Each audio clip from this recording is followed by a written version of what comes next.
Ok, pessoal, tudo bem? Bom dia a todos e a todas, alunos da primeira série do Integral Colégio de Curso. Iremos começar a nossa primeira aula remota, né? Dessa vez nós vamos fazer uma revisão do que nós estudamos nessa primeira aula, ver os pontos mais relevantes, né? E a primeira aula que nós estudamos é justamente da composição química das células, né?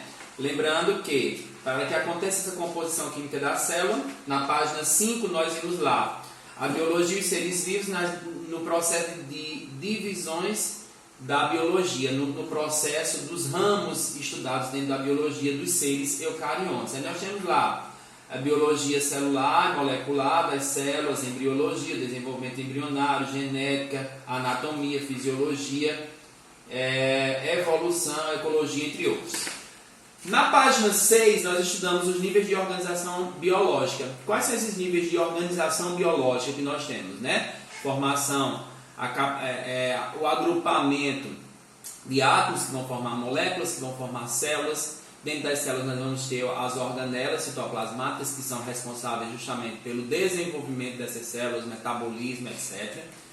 A junção dessas células vai formar os tecidos vão formar os órgãos daí vão formar os sistemas formam um organismo presente em determinado local de um ecossistema forma uma população, várias populações vão formar as comunidades, várias comunidades formam justamente interagindo com o meio ambiente. Nós temos aí a formação dos ecossistemas e vários ecossistemas formam o que nós chamamos de biosfera, certo? Então esse foi o primeiro ponto bem relevante que nós estudamos. O segundo foi a composição química das células, né? A composição química das células está inseridas aí efetivamente nos seres eucariontes, é esse primeiro passo que nós iremos estudar. E esses seres eucariontes, só para a gente relembrar aqui, nós temos aí as células eucarióticas ou eucariontes, são aquelas que têm um núcleo organizado ou possui carioteca, né? Que é a membrana nuclear, que vai justamente dividir o núcleo do citoplasma. A membrana plasmática é a membrana fosfolipídica que protege o corpo celular, né? E ela vai dividir posteriormente, né, na formação, ela vai separar o meio da célula, né, o meio da organização do corpo. E o citoplasma, substância gelatinosa, que contém água, nutrientes, né, as biomoléculas, que são as biomoléculas estruturais, centríolos e ribossomos. E estão contidas, que aqui a gente não pode deixar de frisar, as organelas, que são responsáveis justamente pelo desenvolvimento, metabolismo dessas células, que estão contidas no citoplasma. No núcleo celular nós vamos encontrar o nosso genoma, que são os cromossomos, né? A parte dos nucleotídeos, né? As bases nitrogenadas, que nós herdamos os 23 pares de cromossomos do nosso pai e os 23 pares de cromossomos, os 23 cromossomos de nossa mãe e os 23 cromossomos do nosso pai, né? Aí nós temos aí os 23 pares. Nós somos seres diploides, né? Que somos formados pela junção de dois gametas, que são células haploides, ok? Esse genoma, gente, é onde nós vamos encontrar lá a adenina, citosina, guanina, uracila, etc. Os exemplos que nós temos são os protozoários, as algas, fungos, os animais e os vegetais, ok? Então, aí nós temos as características peculiares dos seres eucariontes.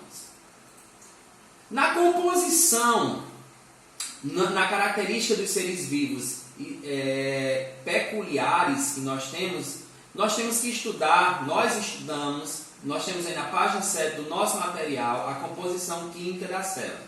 A composição química da célula está dividida em dois pontos fundamentais, né? Os substâncias orgânicas e substâncias inorgânicas, fatores físicos químicos, né?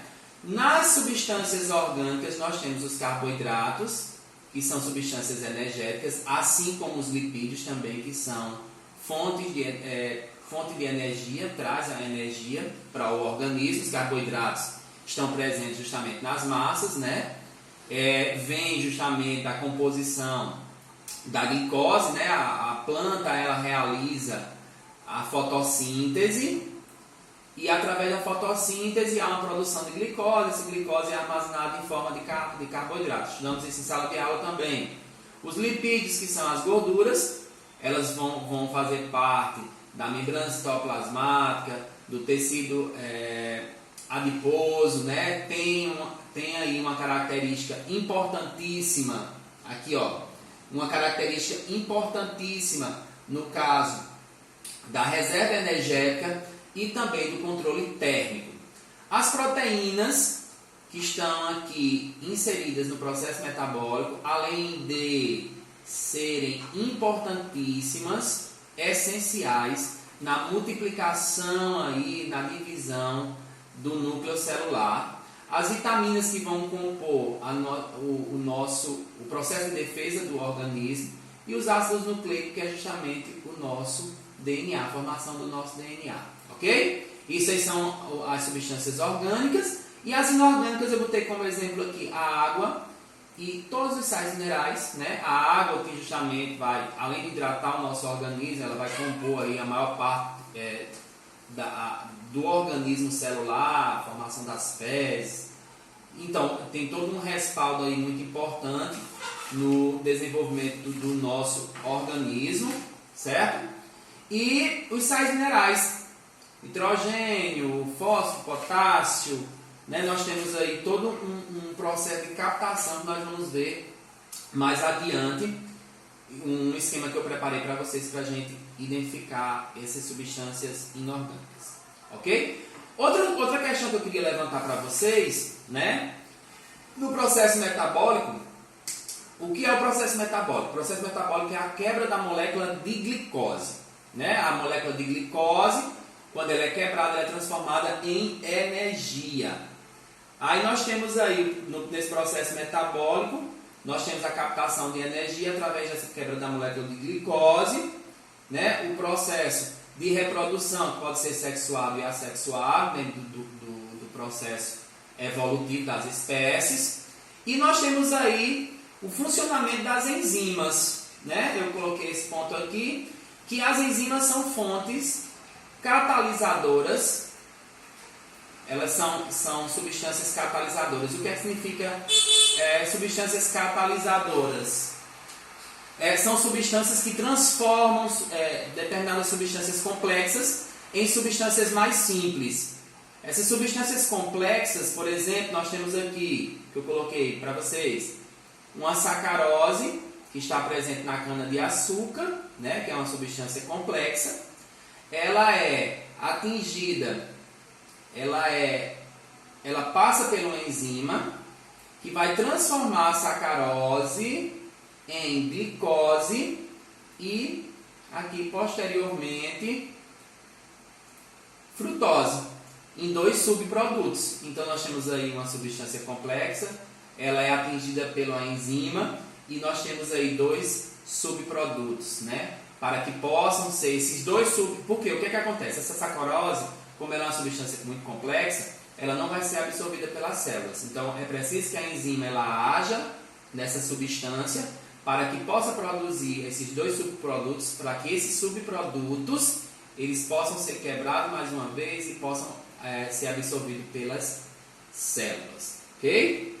E nós temos aí os minerais, que é justamente o que nós estamos falando sobre o processo de captação de energia das células. Os minerais são compostos químicos inorgânicos formados naturalmente que apresentam uma estrutura molecular bem definida. Os sais minerais no grupo orgânico humano desempenham funções estruturais e biológicas vitais para a manutenção da vida. Aí nós temos aí os principais, coloquei aqui para vocês, né? Nós temos aqui o cálcio, o cloro e sódio, o fósforo, o potássio, o flúor, o ferro e o iodo. Esse painel eu vou na próxima aula citar para vocês, né? E a gente vai falar sobre cada uma da importância, deficiência no organismo, né? E as principais fontes de alimento que nós podemos encontrar dentro de uma cadeia alimentar, sabendo que são substâncias inorgânicas, então elas estão inseridas dentro de uma cadeia alimentar, né? Posteriormente, certo? Então eu espero que vocês tenham entendido a aula de hoje, né? Fiquem todos com Deus e nos vemos na próxima semana. Muito obrigado.